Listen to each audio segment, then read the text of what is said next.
So the Roux method is actually a method in which you have to build pseudo blocks and on the left and right side, and then you have to orient the corners that's termed as CMLL, and LSE that stands for last 6 edges, which is for orienting the edges at the last. So uh, the one great thing about Roux is that in this method you can avoid rotations as compared to other methods like CFOP, and that's exactly what's great about it. And the move count, which ranges up to 45 to 50 moves if you've gone advanced enough, and that's I can think compared to CFOP a lot more less moves, and you don't need a lot more TPS or speed while solving. It depends more on efficiency. So, and it's beginner friendly also, I guess. Okay, that being said, let's get started. So what you have to do is first build 1 by 2 by 3 block like this. So 1 by 2 by 3 block. So when you have done that, you place this block to your left side. I'll deal with it in more detail in some time. Then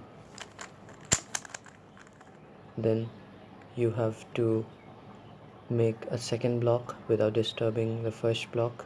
So first block, second block. First block usually stays on your left side and is on the left side, and the second block to your right side. That's the conventional way. And then you do CMLL. And what CMLL is that those are algs that flip all these edges to turn them to orient all these edges, not the corners. They do not care about the corners because that's what we do in the last step. That's LSE. So for this, so to orient them, and then LSE, that's called, you orient them and then you solve it. So that's the basic thing about Roux. Let's get started with the solving method. So the first step of the Roux method deals with the first block, and you might have thousands of combinations to start off with, and that's the tricky part about Roux. So few basic things. What you can do is you can find an edge paired with the center, and then insert these two edges in CFOP style by pairing these two up like this. So let's set it up.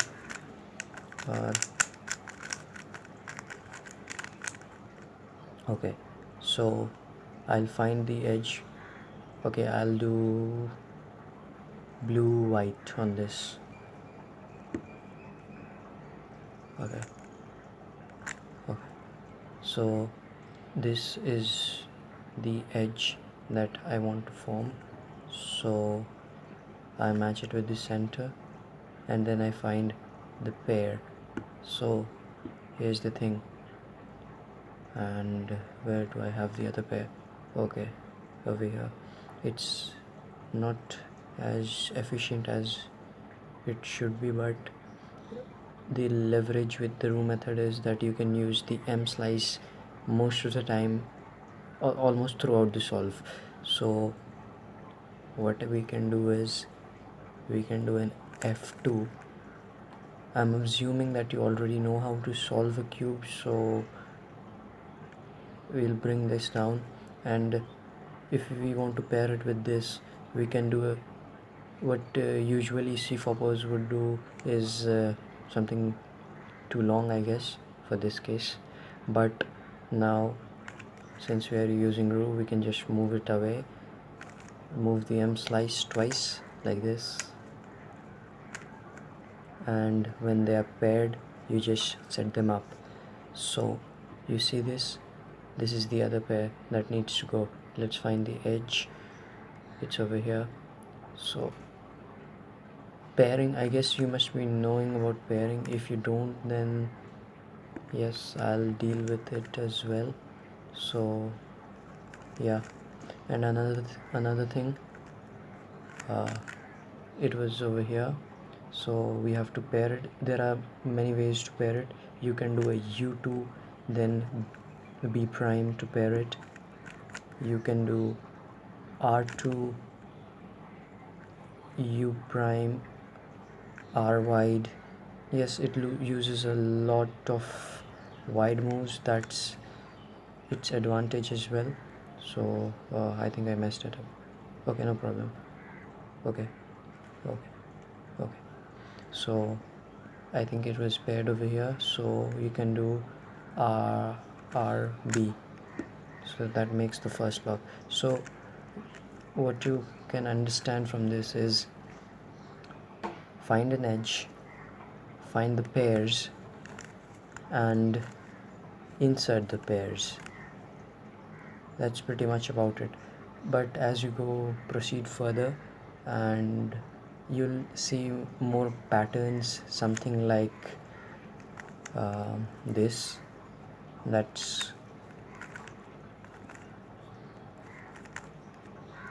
called a edge pairing sort of thing, where you have this sort of edge, and I mean the corner is attached to the center, but it's not the one that goes in the DL, so down left side, but it is over here in the middle layer, second layer, and you find these two pairs and then you pair them like this, and then the other two pairs. So let's show. So we bring them to the top, those two pairs over here, we move it away, we use the M slice, or you can do R wide, doesn't matter. So for being more finger tricky, I'll do an R wide, and then now to pair these two up, U, then RB, which makes them up. So the basic thing about is that you need to find a DL edge that's connected to the center, or you can find an edge that's connected to a center and then join this, or vice versa may happen. You might have this and you have to make this something like, okay, so we have this pair and the edge is over here. So edge is over here, I hold it this way with orange facing towards me and blue on top. So where is the edge? Yeah, here, this one, and we have these two edges. So I can either do, okay, I was holding it with orange facing towards me, so I'll do U L D prime to pair them up, and then I have a block, 2x2 block, and then we'll pair these two up. So you have many options to play with. So this goes here. Now we can pair it in many ways. So it was over here, then I know this because yeah, I have practiced it. Lamo. Okay, so it's over here, it was over here, so I bring it like this to pair these two up. Now they are paired, and B2. So it doesn't really matter how you execute them, because you might have your own finger tricks to execute them as fast as you can, and there are many options to do a single case. So that's what it is. Let's try to do some hand scrambles so that it's clear. Okay, yes. So now I have a pair like this. So if I have a pair, I'll find its center. That's coincidentally I have this. So, and these two edges need to be paired up. So I'll take this to the top layer over here, then I'll do a U prime, and this insertion is quite new, might be new. So ry2 f, and that pairs them up. So it was there, back ry2 f, and now this pair has gone there, this edge has gone there, so we can pair them up like r wide u2 rb, like that. So you can think of it as a loading spot.